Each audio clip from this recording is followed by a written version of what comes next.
Yeah, I've been climbing majorly in the Himalaya and in the Andes and in the Alps and Patagonias for more than 30 years now, and the visual, the apparent, let's say the sign of what I can see, because I'm not really a qualified glaciologist or a climate scientist or something like that. But a couple of things which I have seen, which is very very apparent. One is that the glaciers have receded all over the world. I mean, there's not one single glacier that I can talk about, be it in Alaska or in the Patagonias or in the Himalaya, which has surged ahead and has become more or has gained in the total mass of it. And I have seen these glaciers, and some of them which are very very apparent, and which has made our life more difficult now, because once you have a nice long glacier, the approach to the mountain base becomes that much easier for us, because it's like a highway, which leads you from the road head and then ahead to the bottom of the mountain. But there are many glaciers where the glacier has gone now. So the bedrock, which is a very very difficult kind of to negotiate those kind of things. So I would say that for mountaineers, it's a very bad news that the glaciers are receding and glaciers are becoming smaller. But this is very very obvious, which I have seen.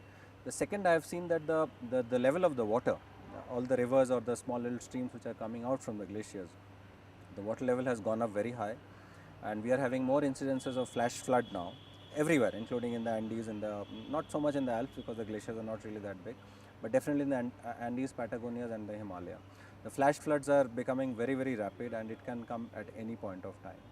The third thing which I have seen, particularly in the Himalaya, is massive amount of landslide is happening now, and this is all because of the climate change, because of the monsoons have got depleted, or they are coming at a later time, and it is also affecting the local people in a very major way, because their livelihood more or less depends, especially for Indian subcontinent, that their livelihood, their cattle, everything depends on the Himalayan rivers, which comes out from the glaciers.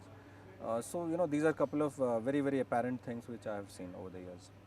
Do you see any difference between the glaciers in India and in other parts of the world in terms of heights and No, you see, it's not only India. Let's talk about Himalaya as a whole, because Himalaya is shared by 5 countries, not only by India.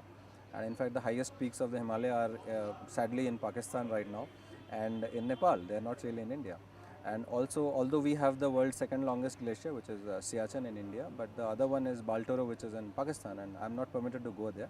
So I haven't seen them firsthand, but I've seen pictures. And but of course you have different other glaciers, like in the Andes, and the Patagonias have the longest glaciers. Alaska has some of the longest glaciers. But the topography of all these mountain ranges are pretty different. So you really can't compare them. And because of the topography, because of the gradient, or we call some glaciers as low latitude glaciers and some are high latitude glaciers.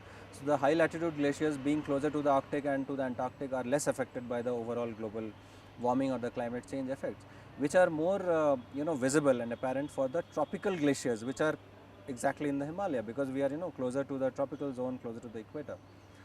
So of course, I mean, the comparison is very very obvious, that you have some of these glaciers, like let's say in the Svalbard region of Norway, which is although very close to the Arctic, but they are at ground level. The altitude is not high. They are low altitude but high latitude glaciers. So the effects of global warming happening on them are very different. Then there are a lot of glaciers, like glaciers in Alaska, glaciers in Iceland, which are falling into the sea. So they are also being affected by the warm ocean currents of, let's say, North Atlantic, which is not happening with the Himalaya. So if you talk about climate change and global warming effect, then I would say that the glaciers of Himalaya are being affected the most, and to a very large extent glaciers of North Patagonia, which are again uh, high latitude and low altitude glaciers.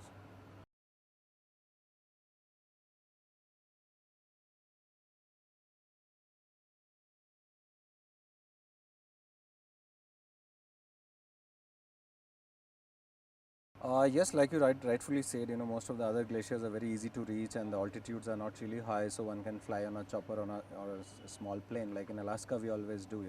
We actually land on the glaciers and then start climbing. Now, these are some of the things that is absolutely virtually impossible in the Himalayan glaciers, because even the lowermost glacier might not be anything lower than 4,000 meters, and the approach is very very long and very difficult. Let's say an average, to reach an average Himalayan glacier anywhere, be it in Nepal or Pakistan or India, you will have to drive, let's say, for 3 or 4 days from the city where you get out of the flight, and then you have to on an average walk maybe 4 to 5 days with heavy loads on your back and all sorts of stuff. Now, on these glaciers, just reaching them is so difficult, and then to survive on these glaciers because they are so isolated. So you have to carry everything, and let's say a glaciology study on an average takes about 2 weeks of time. That means you have to actually live on that glacier for two weeks. So you need, besides your instrumentation equipment, you need a lot of stuff, technical climbing stuff, you need your tents, you need your food, search and rescue evacuation equipment and all sorts of stuff. So I think, the glaciology study, that on ground study, not the remote sensing, which is quite popular, or I would say more result oriented as we see globally, but barely so in the Himalaya. And I think one of the main obstacle is this, that they are so inaccessible, they are so difficult to survive, and they are so difficult to climb into. And most of the scientists are not really mountaineers, so to say. So I feel that all glaciologists should undergo some kind of basic mountaineering course, and they should undergo some kind of basic physical fitness program before they go into the glaciers. So I am quite strong on that, and I think we'll work on that.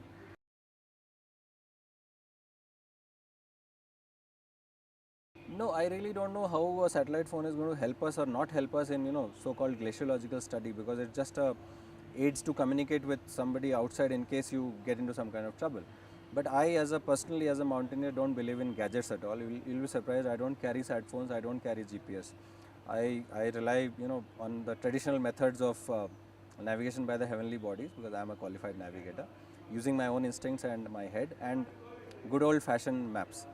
So I'm not really a big sort of, don't have an agenda for technology, and I don't see how it's going to help anyways. Because if the glaciers run into some trouble, believe me, nobody else can help them except those who are already there.